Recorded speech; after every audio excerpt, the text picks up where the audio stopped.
다윗의 기도에 대한 열매가 그에게는 어디를 가든지 여호와께서 이기게 하시는 특별한 은혜가 있었습니다. 어디를 가든지. 여러분, 세상에는 누구를 이기기 위해서, 생존하기 위해서 투쟁하고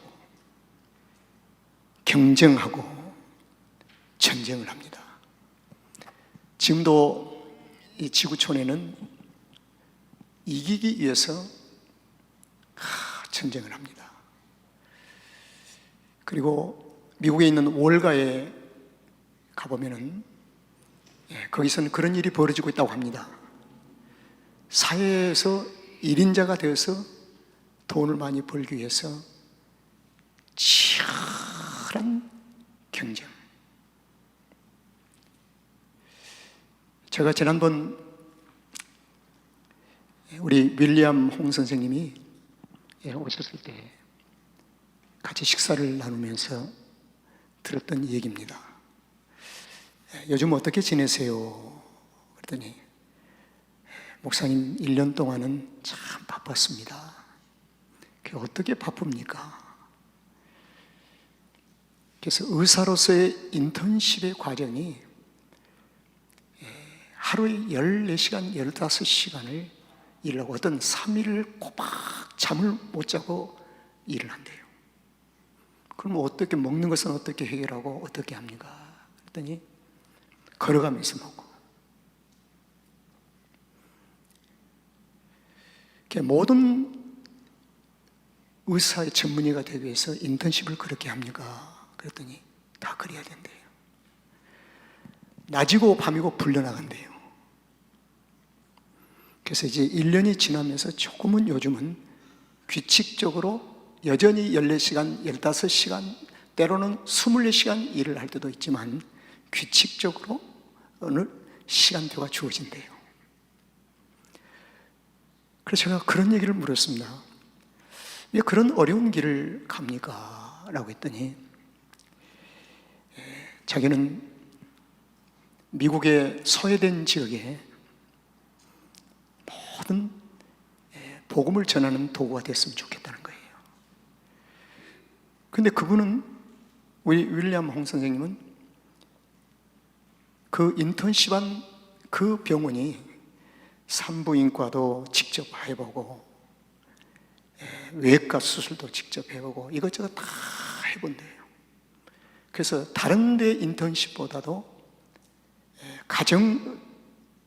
가정의로서의 전체를 경험한 목적이 왜 거기를 선택했느냐. 앞으로 미국 내에서 소외된 지역에 가면 아이를 받을 때도 있어야 되겠고 또 급작스럽게 수술도 해야 할 때가 있어야 되고, 그래서 거기에 대해서 일부러 그 가정의학과에 대해서 전문의를 지금 준비하고 있대요. 그래서 저는 그 얘기를 들으면서 참 저 자신 좀 부끄러웠습니다. 3일을 자지 않고. 그래서 제가 이게 사실은 우리 안우성 장로에게도 한번 그 후로 여쭤봤더니 의사들이 인턴십 레지던트 할 때는 며칠 동안 잠을 못 잔대요. 근데 20여 년 전에 들었던 얘기 중에 월가에도 거기서 들어가서 하면 그냥 라면 하나 먹고 거기서 자고 쭈그리고 자고 그러고 거기에서 훈련을 받고 나온답니다. 그런 분들이 사회적인 지도자로 리더자가 될 수밖에 없도록 되어 있더라고요.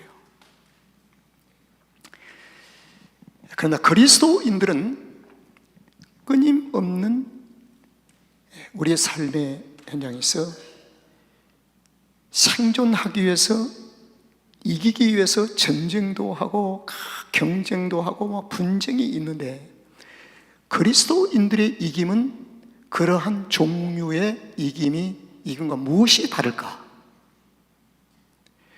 그리스도인들도 이 땅에서 이기며 살아야 되잖아요. 성경이 이렇게 얘기했잖아요. 여호와께서 이기게 하셨느니라. 그럼 그리스도인들의 이김과 세상 사람들의 이김은 어떤 차이가 있을까? 동일한 단어 속에 담겨진 내용물이 다를 것이라는 사실입니다. 그래서 다윗의 기도를 주목해 보면 그는 여호와 앞에 겸손히 기도하는 모습이 나옵니다. 그리고 기도문에 끝맺음이 나와요. 끝맺음. 그 끝맺음 속에서 마지막 끝에서 이런 기도를 해요. 아버지, 종의 집에 복을 좀 주세요. 그리고 종의 집에 복을 주셔서 주님 앞에 그 복이 영원하도록 해 주십시오. 이렇게 업앤다운이 있는 것이 아니라 힘들 때는 쭉 또 올라가. 그게 아니라 스테이지하게 우리에게 영원한 복을 좀 주십시오. 그리고 다윗은 주께서 약속하신 대로 주의 은혜로 종의 집이 영원히 복을 받게 하옵소서. 멈췄다 다시 되고 흥했다 망했다 흥했다 망했다 이것이 아니라 영원토록 복을 좀 받게 해 주십시오. 종의 집이. 이게 다윗이 기도문 속의 마지막 끝맺음입니다. 그래서 이런 기도로 끝을 맺고 있는 다윗에게 하나님께서는 기도에 응답을 주세요. 응답. 그 응답이 오늘 8장에서 성경 기자는 이렇게 얘기합니다. 그래, 다윗이 네가 어디를 가든지 내가 이기게 할 것이니라. 어디를 가든지. 이건 영원한 복이잖아요. 영원한 복. 춤추는 복이 아니라 영원한 복을 하나님이 약속을 하십니다.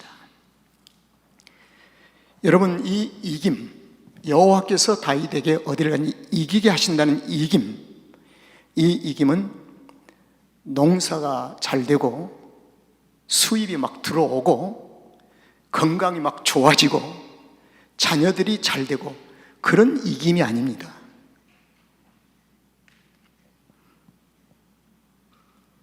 이김이 어디서부터 시작이 되어야 되는가?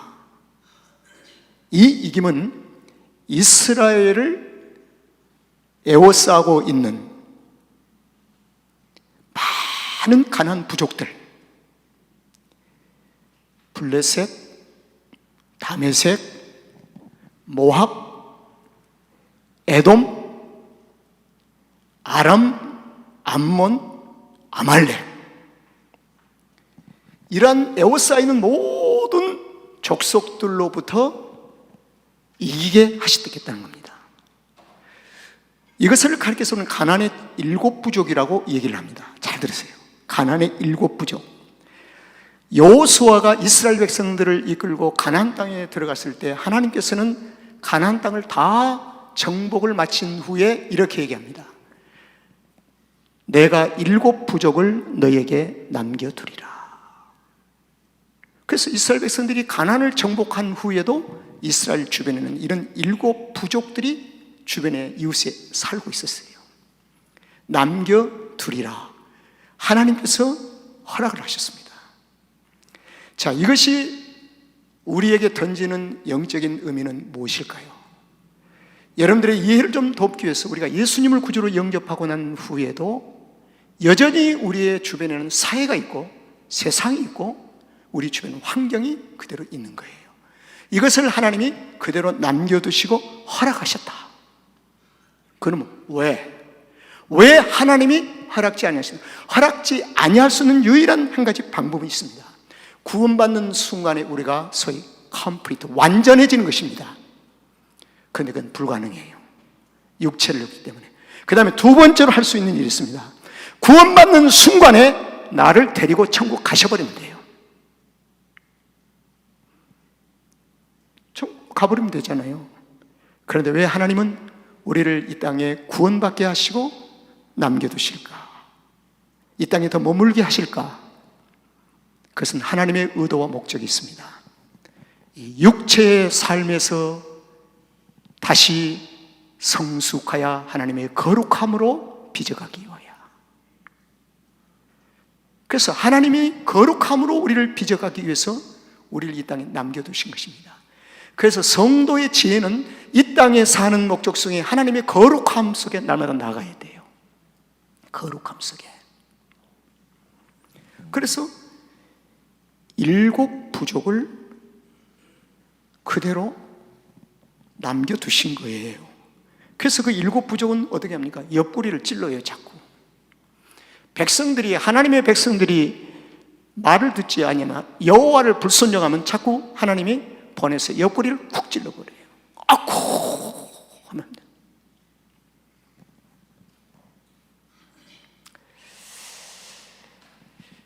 하나님께서 의도적으로 남겨두신 목적은 하나님의 사는 백성들을 예수 그리스도처럼 거룩한 성숙함으로 우리를 빚어가기 위한 하나님의 툴이다, 도구다는 것입니다.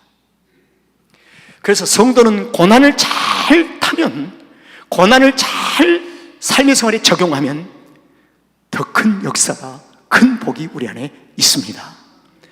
고난은 원망의 대상이 아닙니다. 환경의 시련은 우리에게 거부의 대상이 아닙니다. 그것이 오히려 우리에게 유익이 올 수 있습니다. 그래서 시편 기자는 성도들아 너에게 당하는 고난이 너에게 유익하니라, 유익하다는 거예요.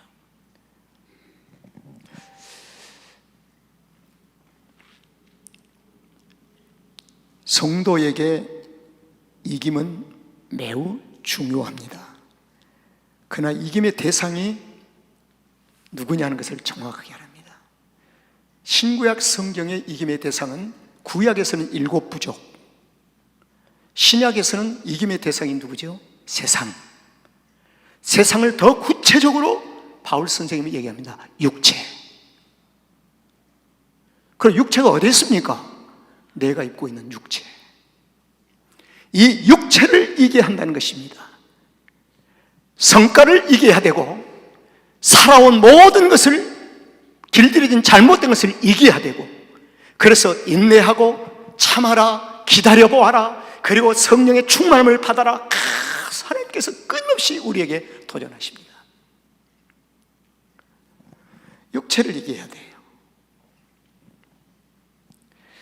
하나님께서 다윗에게 이런 이김을 주신 데는 다윗의 준비되어진 모습을 우리가 간과해서는 안 됩니다. 준비된 모습이 있었어요. 그냥 이김을 주는 게 아니에요. 준비되어진 것이 있었어요. 그 준비되어진 것을 잠시 한번 정리해 드릴게요. 오늘 우리 본문이 8장인데 8장 바로 근접거리에 있는 앞에 있는 5장, 6장, 7장만 봐도 알 수가 있어요. 5장에 보니까 유다의 왕이었던 다윗이 이스라엘 왕으로 하나님께서 기름을 부으십니다. 기름 부음을 받자마자 다윗이 행동에 옮긴 것이 있었습니다. 헤브론에서 수도를 어디로요? 예루살렘으로.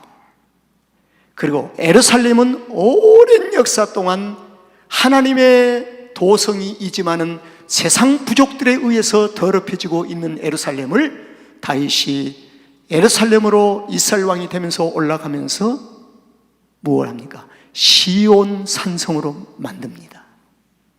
시온 산성. 아주 쉽게 표현하면 그렇습니다. 시온 산성이라는 말은 하나님의 백성들이 사는 성으로 만들었다고 말입니다. 하나님의 백성들이 살 수 있는 성으로 시온 산성화시켰다.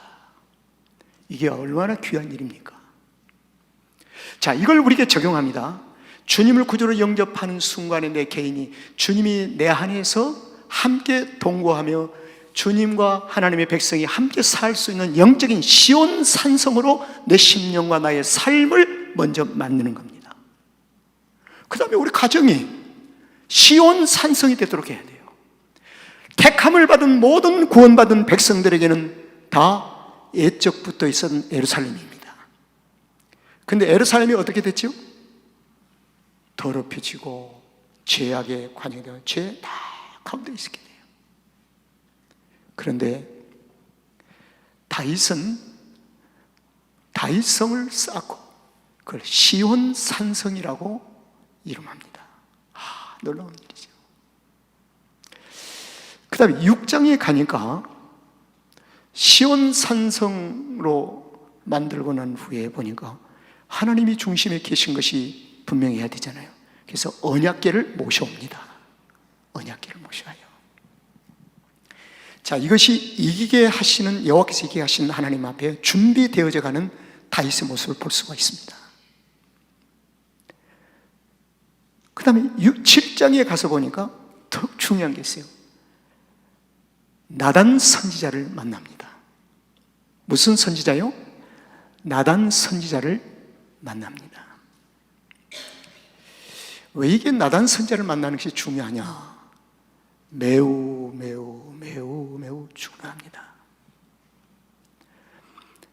나단 선지자는 해막의 삶이 완성되는 열매를 가리킵니다. 회막. 여러분, 너희 안에 성전이 있느냐?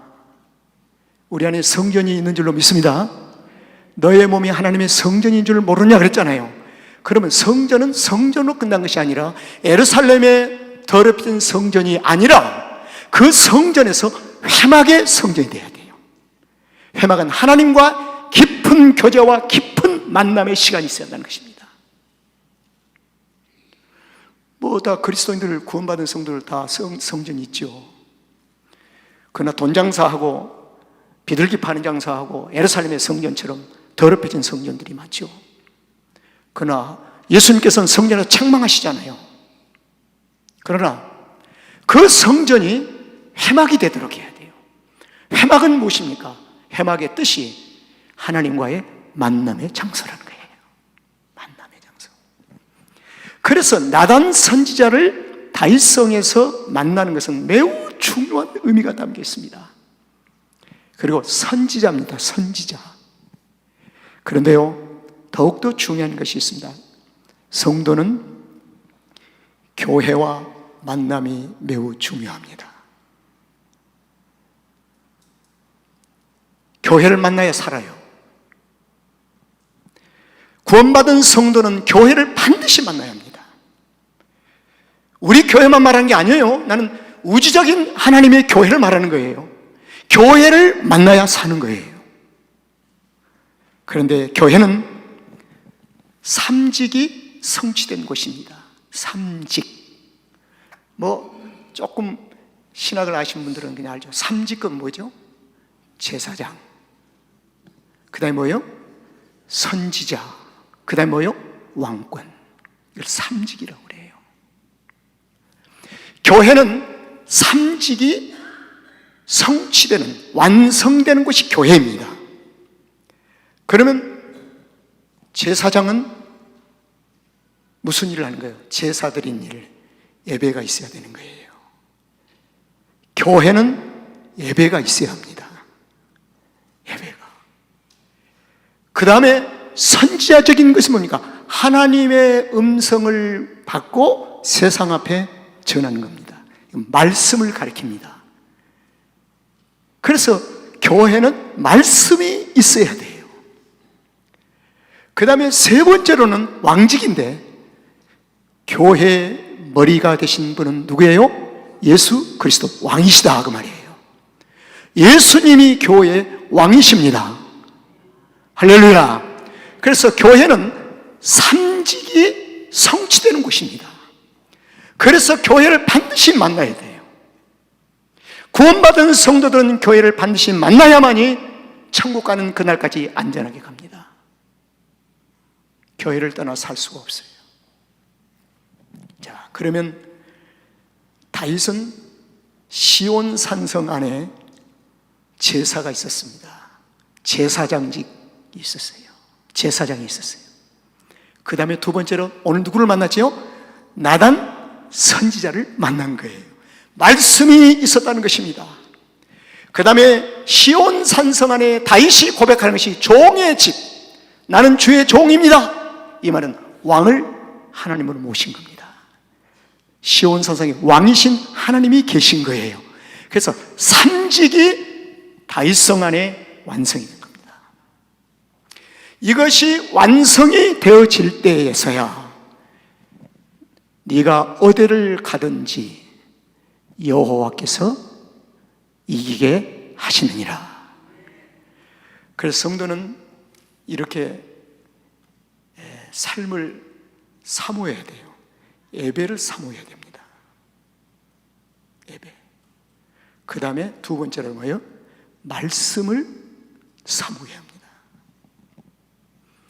그리고 세 번째로는 교회의 주인은 예수님을 확실하게 고백해야 합니다.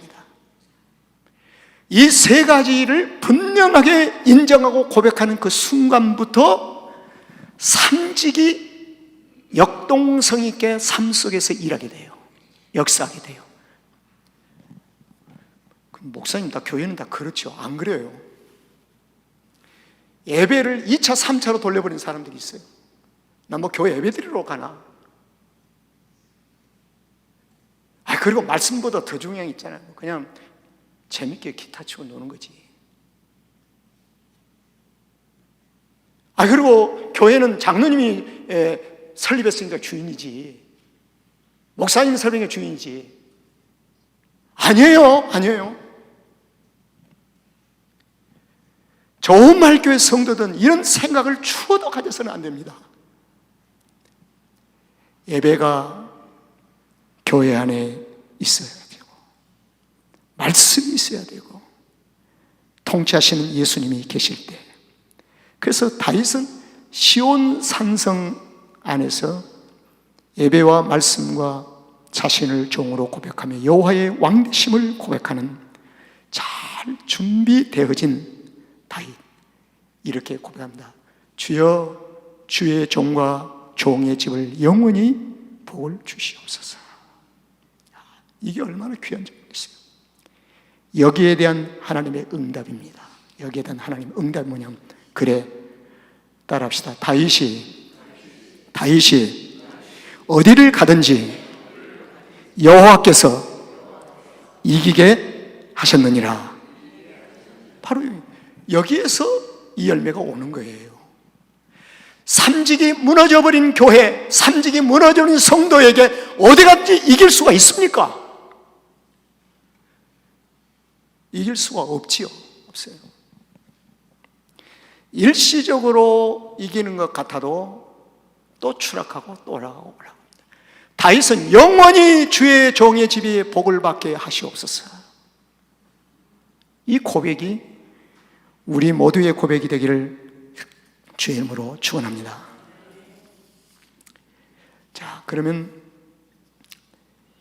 여호와께서 어디를 가든지 이기게 하시게 하시는 하나님의 그 은혜가 오늘도 내일도 영원히 복받게 하는 그 어떤 출애굽이 있지 않겠습니까?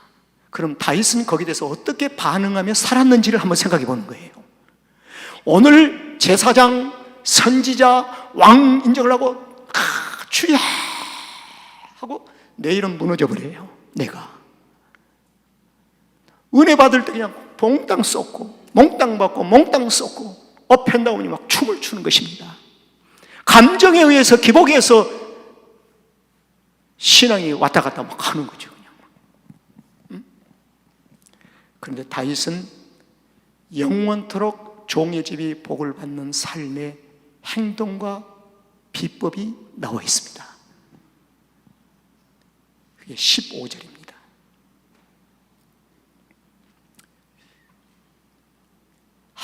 중요합니다, 이게요. 우리 다 같이 한번 읽어보실까요? 시작. 다윗이 온 이스라엘을 다스려 모든 백성에게, 그 다음입니다, 공과 의를 행할세. 어제도 오늘도 내일도 공과 의를 행하는 삶을 살았다는 것입니다. 그럼 도대체 이 공과 의가 무엇이냐는 것입니다. 공과 의가 뭐예요? 다윗의 곁에는 공과 의가 늘 곁에 있었습니다. 다윗은 외면치 아니하고 떠나지 아니하고 늘 가까이 곁에 있었어요. 죄인에게는 공과 의가 없습니다. 공과 의에는 오직 여호와께, 예수 그리스도에게만 공과 의가 있는 줄로 믿습니다. 사람에게는 공과 의가 없어요.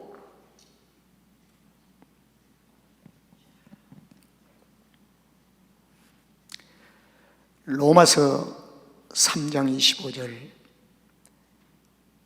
3장 24절, 로마서 6장 20절을 보면 자기의 의로우심을 나타내기 위하여,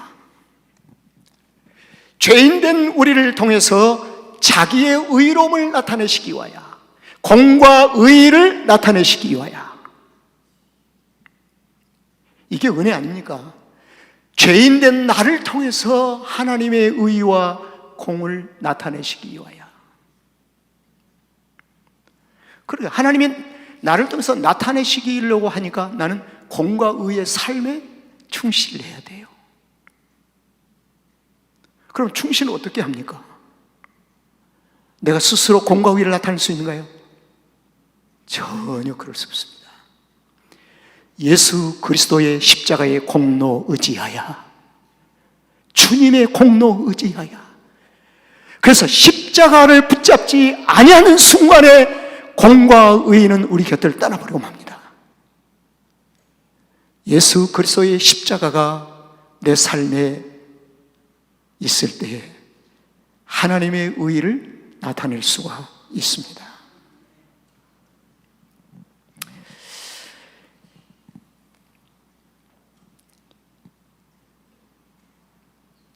하나님께서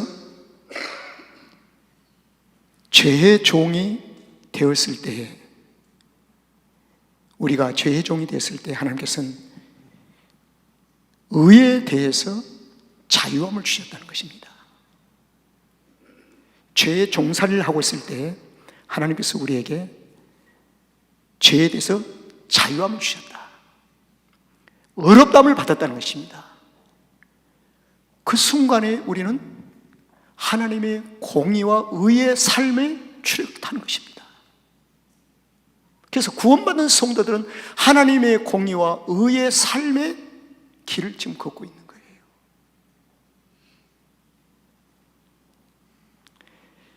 그래서요, 공과 의가 담고 있는 세 가지를 말씀드려보겠습니다.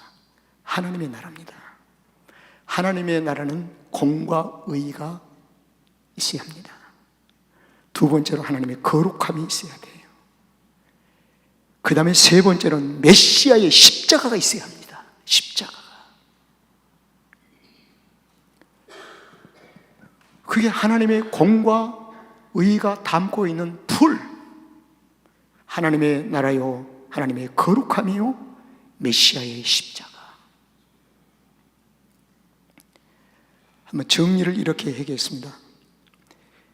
여호와께서 행하신 이김, 이기게 하신 이 이김은 그 대상이 누구인가? 가나안의 7 부족, 지금은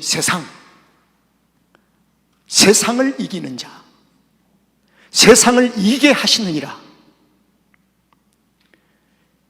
사도 바울은 좀 더 가까이 육체. 그런데요, 이 육체가 지독해요. 신홍교 목사 육체가 지독하더라고요. 지독해. 하루에도 12번 이상한 생각을 갖습니다. 인생의 삶 속에서 욕심이 잉태하고 이런 것이 잉태하고 참 무섭대요. 무서워. 성령 안에서 나의 육체의 삶을 바라보니까 보여지더라고요. 근데 성령 밖에서는 보여지지를 않아요. 내가 어떻게 육체가 보여지겠습니까? 그래서 여전히 이렇게 결론을 내렸습니다. 신홍기 너도 별 수가 없구나. 너도 여전히 별 수 없는 인간이구나. 그러니 예수 그리스도의 공로를 의지하라. 예수 그리스도의 십자가를 붙잡아라.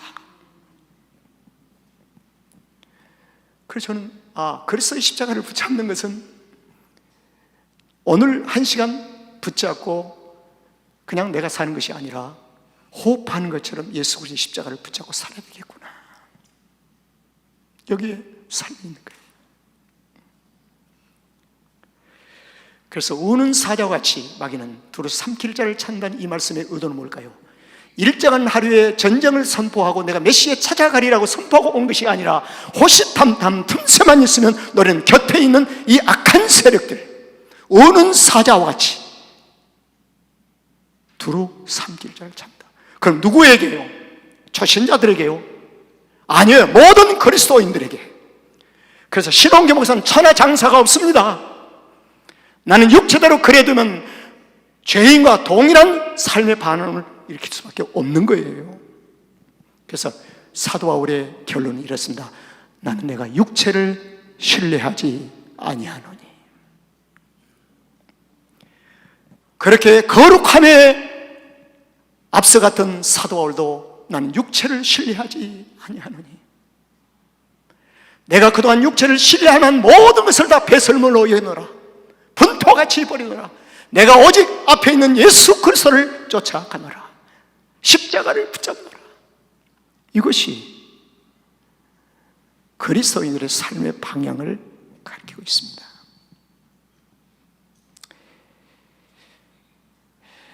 결론을 내리겠습니다. 여러분, 여호와께서 여러분을 이기게 하신 하나님의 축복이 함께 하시기를 바랍니다. 근데 이김의 열매는 있습니다. 이김에 대한 열매가 있어야 돼요. 이김의 열매는 평안이 옵니다. 평안이 와요. 그리고 이기는 후에 농사가 잘 돼요.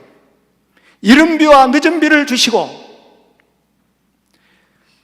1년 동안 반짝하고 만 것이 아니라 그 다음에도 이른 비와 늦은 비를 주시고, 이건 영원한 복을 가리킵니다. 영원한 복. 오늘 장로님의 기도 속에 저는 이런 상당히 의미 있는 얘기를 들었어요. 우리의 사랑하는 자녀들은 나보다 신앙을 더 성숙하게 월등하게 해서 잘 믿게 해주십시오. 얼마나 좋은 기도입니까? 저는 그 기도에 동의를 보냈습니다. 신홍교 목사의 신앙보다 우리 자녀들의 신앙이 더 성숙하게 해주십시오. 더 잘 믿게 해주십시오. 그런 기도를 했어요.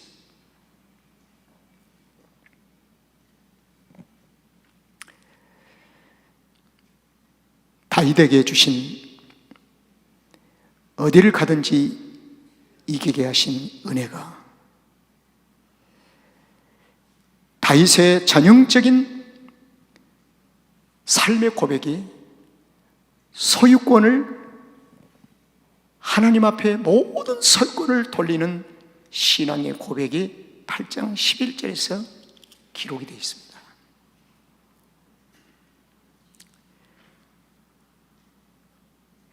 다윗 왕이 그것도 여호와께 드리되 저가 정복한 모든 나라에서 얻는 은금을 여호와께 드리니라. 이기게 하신 분이 하나님이시니 이겨서 얻은 모든 것을 여호와께 드리니라. 이것은 단순한 물질의 의미가 아니라 완전한 소유권을 여호와께로 인정하는 것입니다. 이게 종의 위치예요. 종의 위치. 그러니 다윗은 이 삶의 행동을 본다면 내일도 영원한 복이 있겠지요. 모레도 영원한 복이 있겠지요.